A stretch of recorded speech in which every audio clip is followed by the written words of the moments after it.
High, good afternoon. আজকে রান্না হয়েছিল ভাত, টমেটো আলুর চচ্চড়ি আর ডিমের ঝোল ফুলকপি আলু দিয়ে।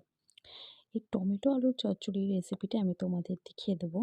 অবশ্যই কাঁচা টমেটোর চচ্চড়ি এটা।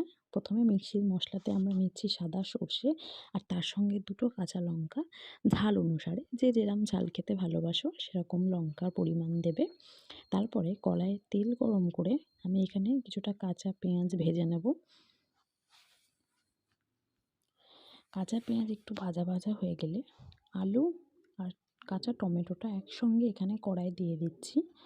এবার এই দুটো কিছুক্ষণ ভেজে নিয়ে এখানে ওই পেস্ট করা মশলাটা আমি দিয়ে দেবো। যেহেতু সর্ষের মশলা বেশিক্ষণ নড়ালে কষালে এটা তেতো হয়ে যাবে, তাই জন্য বেশি কষানো যাবে না।